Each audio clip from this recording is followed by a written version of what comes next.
Dear students, today we are going to discuss about Hall effect. So in this lecture, what are the topics we are going to discuss? Okay, I just write the subtitles what we are going to discuss in this Hall effect. Okay, so first, what is the definition for Hall effect? Definition for Hall effect. Okay, and the next, what is the working principle of Hall effect? Working principle of Hall effect. This working principle of Hall effect only for understanding. Okay, for exams this is not required, only for understanding I just explained. And the next, Hall effect in n-type semiconductor. Hall effect in n-type semiconductor. Okay, and the next, in this we discuss about what is the RH value for Hall effect. RH value for n-type semiconductor. And the next, Hall effect in p-type semiconductor. Hall effect in p-type semiconductor. With the diagram we will discuss, and then we will find what is the RH value here. RH value, right? Next, RH, that is Hall coefficient. Hall coefficient. Hall coefficient. What is the formula for Hall coefficient? And then what is the formula for Hall voltage? Hall voltage. Okay, and finally we will discuss the applications part. Application of Hall effect. So these many things we are going to discuss in this video. Okay, let us go to the video now. Dear students, today we are going to discuss about Hall effect. Okay, so before going into the lecture, let us discuss the definition first.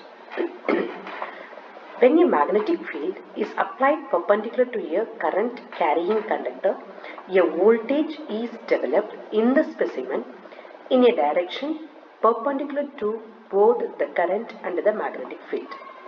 This phenomenon is called Hall effect, and the voltage generated is known as Hall voltage. This is the definition for Hall effect. So from this what we are going to understand. So let me draw the diagram for this and then explain. So now I consider one semiconductor. Okay, one semiconductor or conductor. Here I mentioned conductor. You may consider the semiconductor also. So this is the semiconductor. Okay, so here the current is passing through it. Okay, the current is passing through it. So for that reason I am considering the axis. Okay, there are three axes we are having.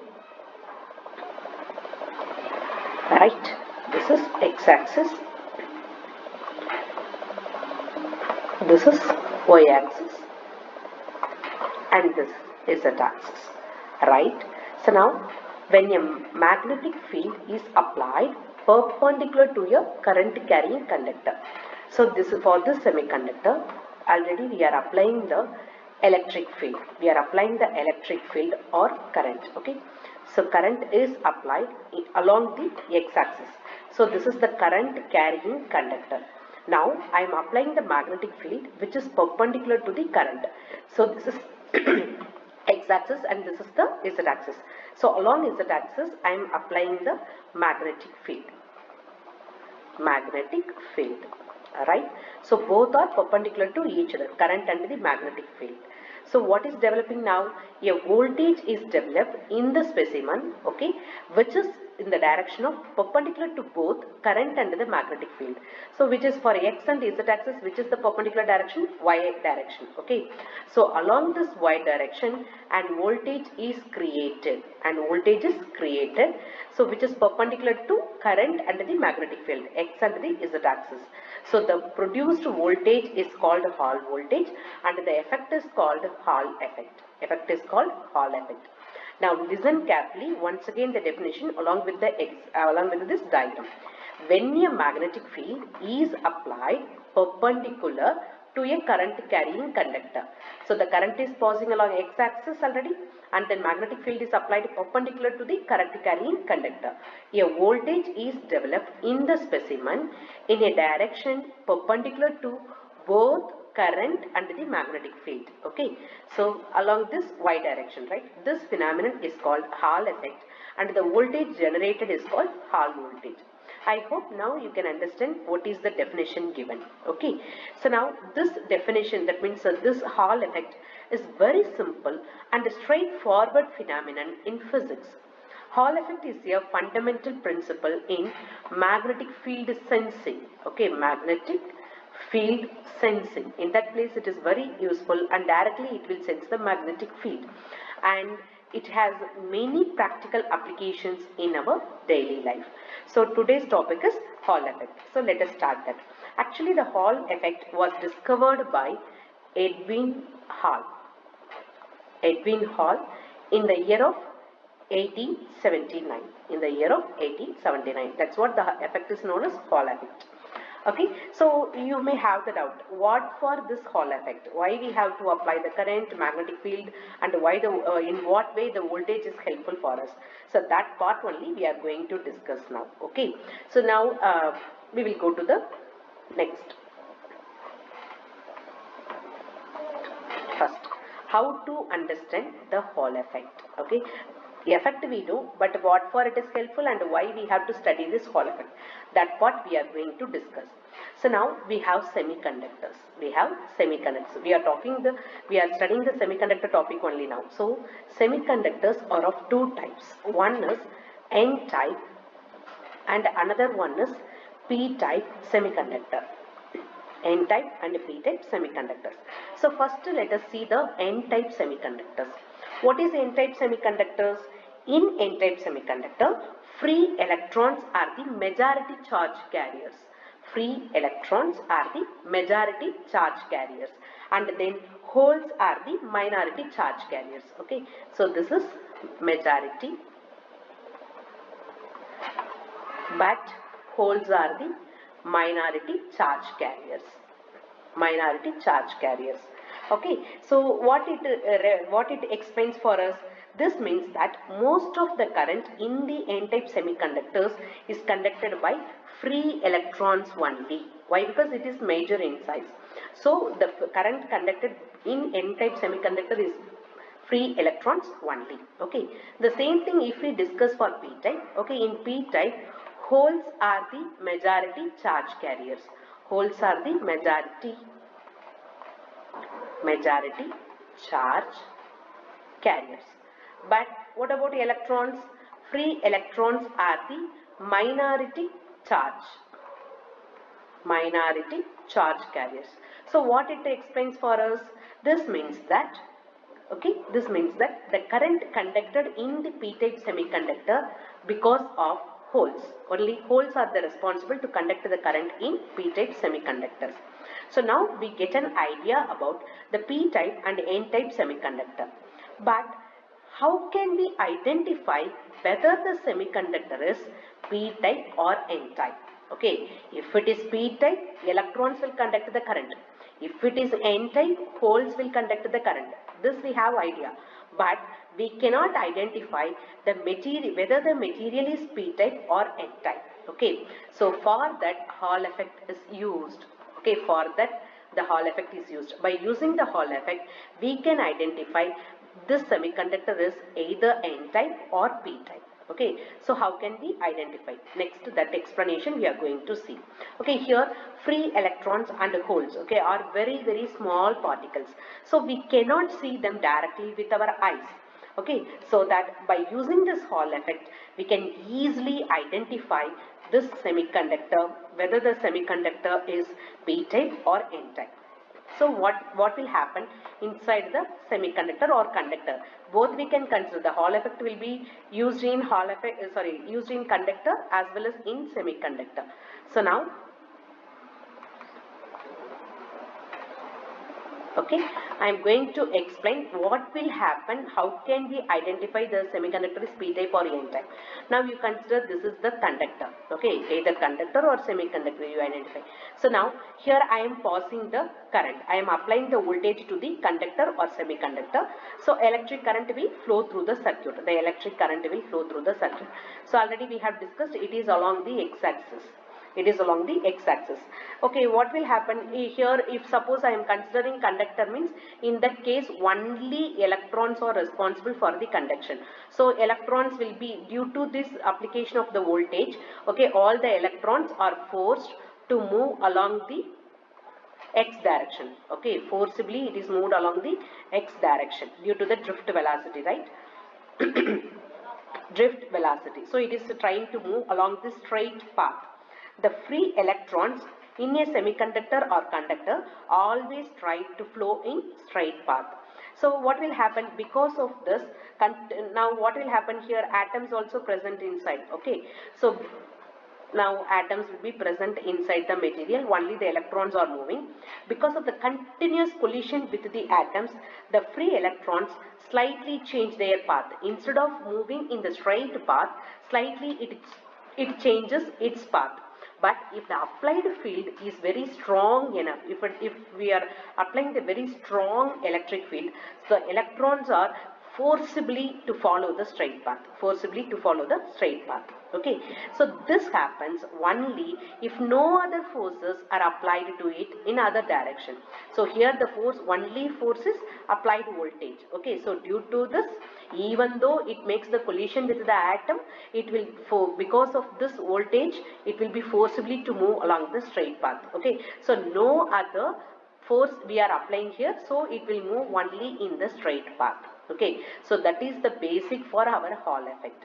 So if we apply the magnetic field, what will happen? That is what our magnetic field, that means if we apply the force in other direction by using the magnetic field along the Z direction, if I apply the magnetic field, the free electrons will change their direction, So that is the basic concept for Hall effect. Okay. So now we are going to discuss about what is happening in the Hall effect. Okay. So when we talk about n-type and p-type, how we can identify the semiconductor is n-type or p-type. So first what I am going to explain is Hall effect in n-type semiconductor.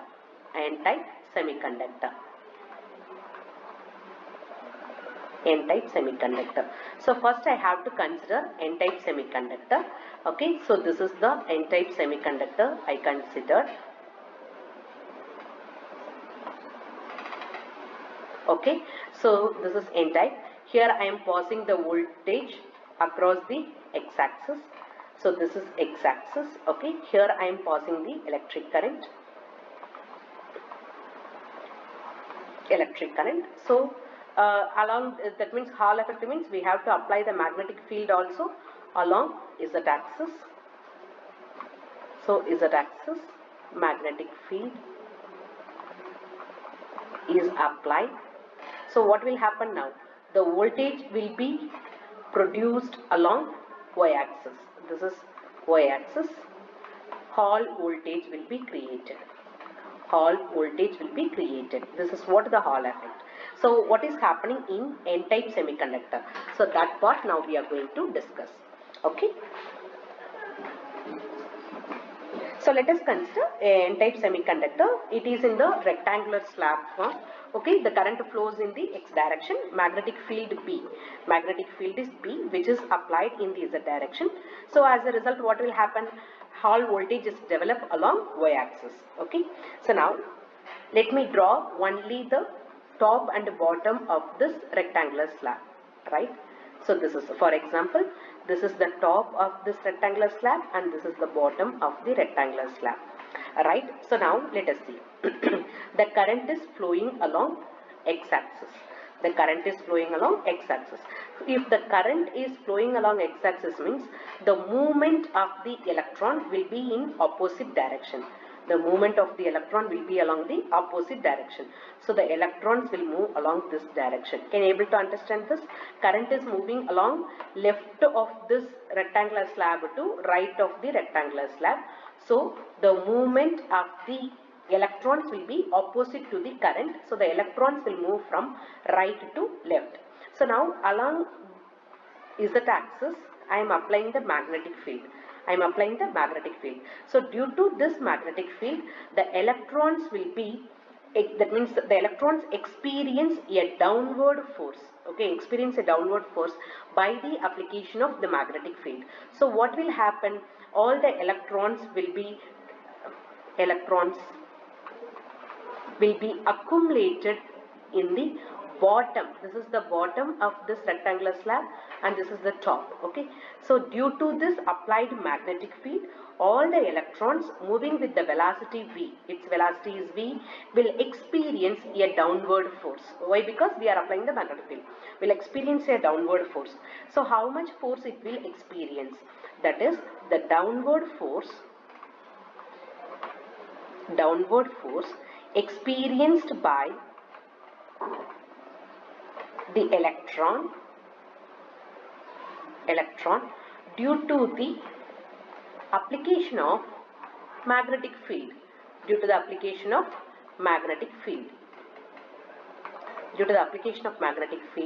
which is equal to B E V. Okay, what is B? B is the applied magnetic field. B is the applied magnetic field. And what is E? E is the charge of the electron. What is E? E is the charge of the electrons. Okay, charge of the electrons. And V is the velocity of the electron. Right? So now, due to the application of the external magnetic field, the electrons are getting started accumulated in the bottom of this rectangular slab. Now you listen here. So in the bottom, more number of electrons are accumulated. In the top, comparatively very less number of electrons will be there. Hence, this causes the bottom face of the slab should be more negative with respect to the top face. So one side more negative, another side less negative means positive.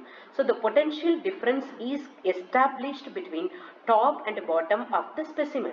Right? By seeing the diagram, we can understand. Here the potential difference is established between top and bottom of the specimen. So this potential difference causes an electric field.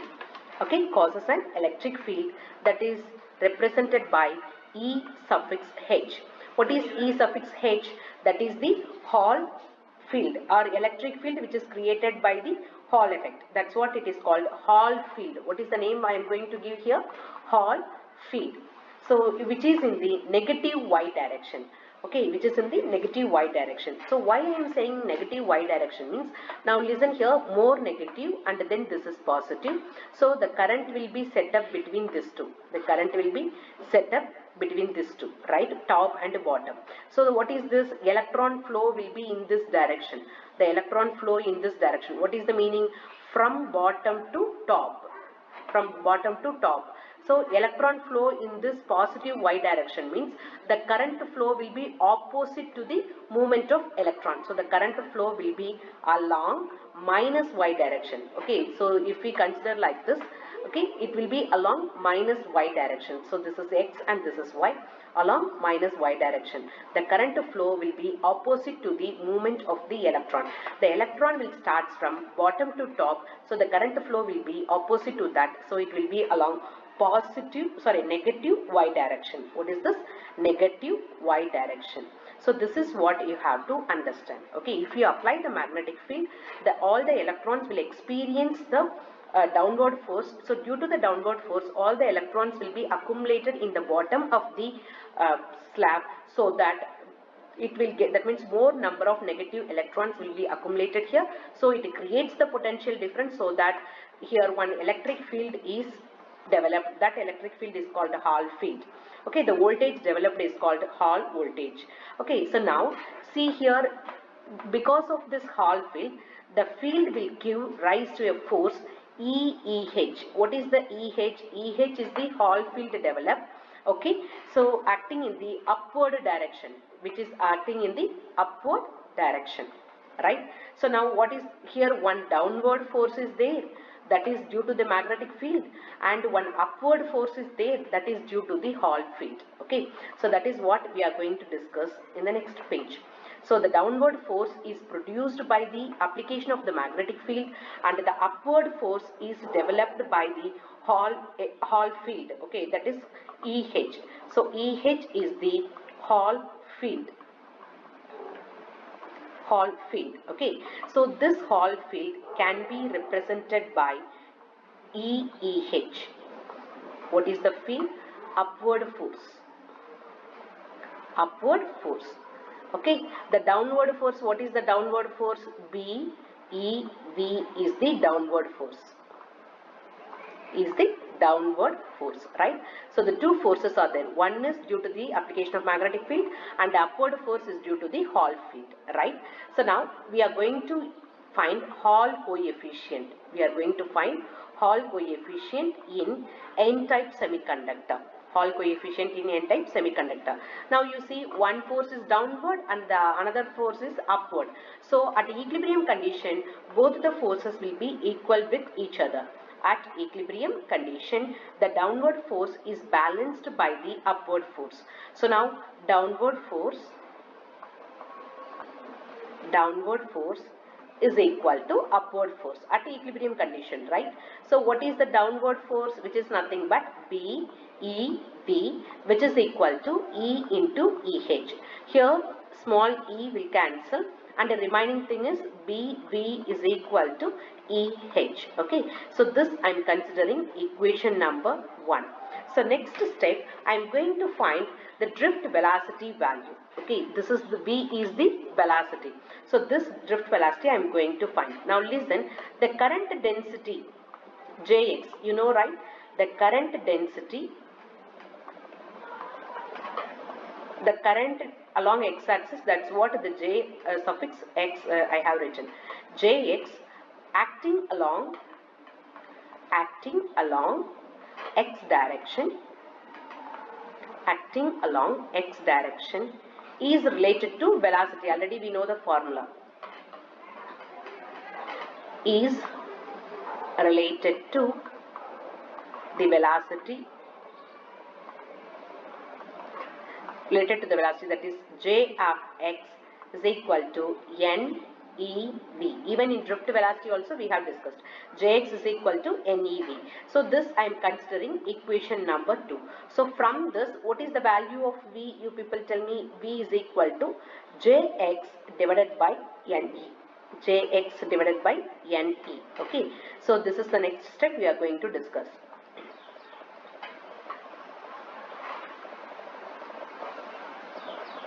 Now you see what I have written. V is equal to Jx divided by N into E.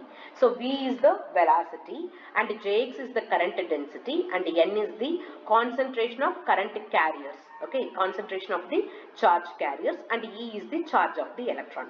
So this I am considering equation number 3, I hope. Okay, so now you substitute 3 or 2. Equation number 3 only. I am going to substitute in equation 1 in the place of V, right? Substitute equation 3 in equation 1. So what is equation 1? B, V. In place of V, I am going to write Jx into Ne is equal to EH, right? So I am going to write this EH here. So EH is equal to 1 by Ne into B into Jx, right? In place of 1 by Ne, I am going to write RH into B into Jx. Okay, so this is Hall field EH. And what is the RH value from this expression? 1 by Ne. Okay, this RH is nothing but Hall coefficient. What is this? Hall coefficient. Hall coefficient. Later we will use this equation also, so note down this equation as 4. RH is equal to 1 by Ne. This RH value depends on number, that is concentration of the charge carriers and the charge of the electron. If this Hall coefficient RH is negative, why? Because which is along the negative y direction, so negative, then the semiconductor is n-type semiconductor. If RH is negative, then we can say the semiconductor which we are using is n-type semiconductor. So RH is called Hall coefficient or Hall constant also we can say. The negative sign indicates that the electric field is developed in the negative y direction. So this value will be negative for n-type semiconductor. Okay, I hope you understand how can we find the Hall effect in n-type semiconductor. Okay, next we are going to discuss for p-type semiconductor. This is also very simple. So Hall effect in p-type semiconductor. So p-type semiconductor, I am going to consider p-type semiconductor. So now I am taking the same diagram. Okay, so this is p-type semiconductor. So along the x direction I have to apply the current. Okay, this is along x-axis, and then along z-axis I have to apply the magnetic field. Okay, so what will happen? How the voltage will be developed? Along y-axis the voltage should be developed. Let us see in detail. Okay, current is passing along this direction, positive, that is current along left to right direction. Okay, already we know that electron movement will be opposite direction. So electron movement is opposite, means the whole movement will be along left to right. The whole is also moving along with the current. So due to the application of the external magnetic field, what will happen? All the holes will be attracted towards the downward direction. So all holes, I am mentioning plus, all holes will be accumulated near the bottom of this slab, rectangular slab. So what will happen? Very less number of holes will be there in the top of this specimen, and this is the bottom of the specimen. So compare this, here less number of charge carrier, here more number of charge carriers. So automatically the potential difference will be established between the top and bottom of the rectangular slab. So here more number of charges and here less number of charges. So the current will flow, the current will be established here. So now holes are moving in this direction. Along the direction the current will also be there. Okay, but the electron movement will be opposite direction. Okay, so the current is along, you see, along positive y direction. Which direction it is? Positive y direction. So if we solve this, we will get the RH value, that is Hall coefficient, should be equal to 1 by P into E. 1 by P into E. That is, in previous case we discussed 1 by N into E. N represents total number of electrons, but here P represents total number of holes. That is total number in the sense concentration of the holes. Okay, so this RH will be positive for p-type semiconductor. Okay, so by means of RH value we can identify whether the material is n-type or p-type. If the material is p-type, the RH value will be positive. If the material is n-type, then RH value will be negative. Okay, so this is what the Hall effect in p-type semiconductor. Okay, I hope you understand how can we identify the semiconductor by using the Hall effect. Okay, so next what we are going to discuss is Hall effect, Hall coefficient in terms of Hall voltage. Okay, so let me draw the diagram for experimental part. So now how to find Hall coefficient in terms of Hall voltage. Why? Because RH, how we have discussed, RH value is equal to 1 by Ne. Okay, if it is negative, then it is n-type semiconductor, right? and then RH is equal to 1 by PE. If it is positive, then we can identify P-type semiconductor. This RH, how we have written? RH is equal, actually the basic formula. Let me show here, then you can understand clearly. See here. So RH, this is the main formula already I mentioned. Okay, EH is equal to RH BJX. From this also I can write RH is equal to EH divided by B into JX. That is, the Hall coefficient depends on the Hall field, applied magnetic field and the current density. Okay, so this also we can consider the formula for RH, right? So from there only I am going to start the derivation part. Okay, so now I am considering T is the thickness of the specimen. We consider the specimen, right? If suppose T is the thickness of the specimen, small t is the thickness of the specimen, thickness of the sample or specimen, anything you can use.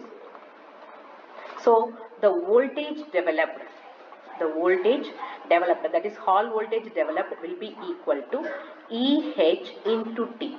Can you able to understand this? VH is equal to EH into T. So this I am considering equation number 1. So now already we have equation number 5 also. This I will show.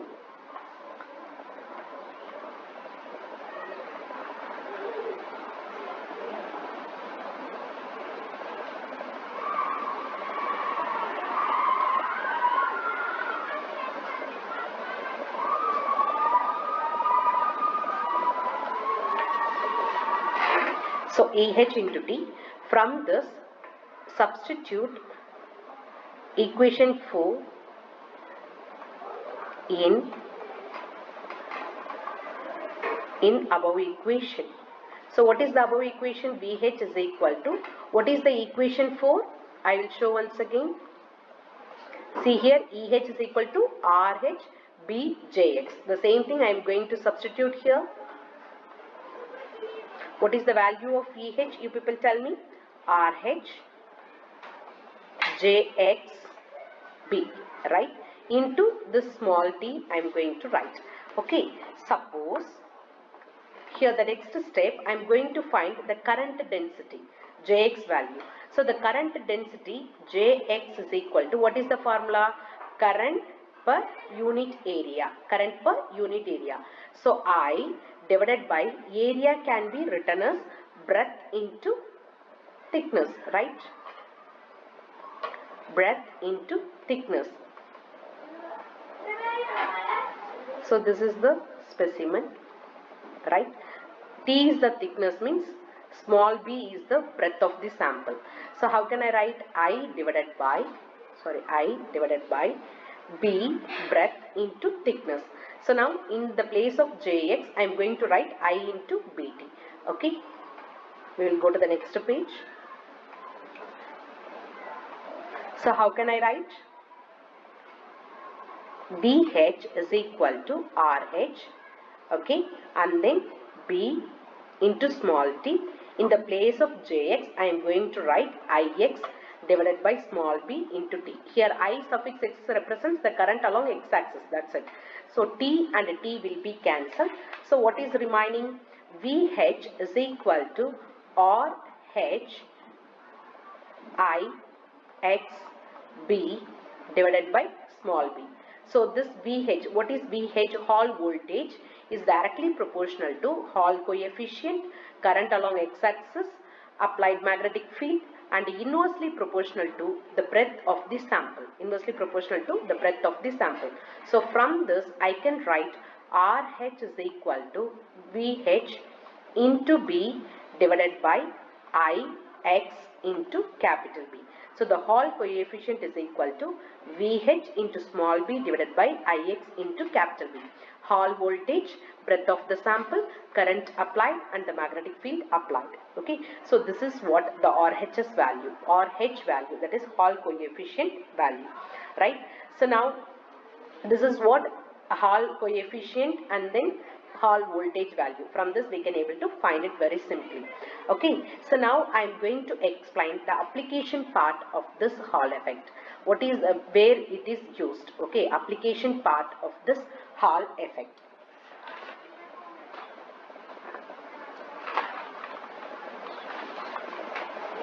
So first, already I mentioned, this Hall effect is used to find whether the semiconductor is is your N type or P type semiconductor.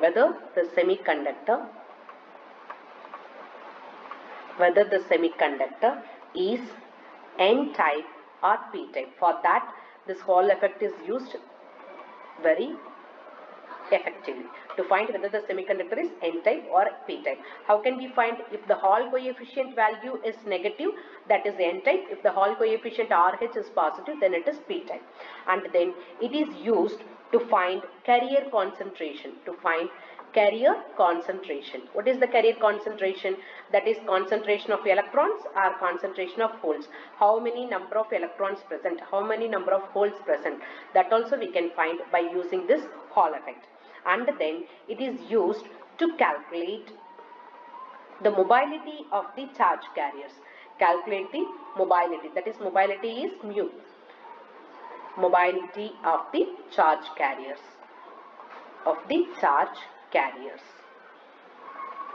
Right? And next, it is used to measure the conductivity also. That is, how can we measure the conductivity? You see, if RH is very large, RH value is large, then it represents it is the semiconducting material. Okay, if RH is small, then we can say this is conductor. The material is conductor. Right? If the RH value is infinite, then we can say this is insulator. So by using this Hall effect, we can classify the material also. Okay, if the RH value is large, then it is semiconductor. If it is small, then it is a conductor. If it is infinite, then we can say it is the insulator. So by using this Hall effect, we can identify the materials also. Right? And then the last application is to measure AC power also. AC power and the strength of magnetic field and the strength of magnetic field. Okay, so in these places we can use the Hall effect. Okay, so that's all about Hall effect. So now you will have the clear idea about the Hall effect and how we can find the RH value in N type as well as in P type. That also we have discussed. Okay, and finally we got the formula for Hall coefficient and Hall voltage. Okay, if the RH value is negative, then we can say the semiconductor is N type. If RH value is positive, then we can say it is the P type semiconductor. So let us see once again the definition for Hall effect so that clearly you can understand it. When a magnetic field is applied perpendicular to a current carrying conductor, a voltage is developed in the specimen in a direction perpendicular to both current and the magnetic field. So this is the direction of the current and this is the direction of the magnetic field. The voltage developed will be along y-axis. So this phenomenon is called Hall effect and this voltage generated is known as the Hall voltage. So this is very much useful to identify whether the semiconductor is N type or P type. Okay, so go through that. If you have any doubt, you can ask me in the comment box. Okay, thank you everyone.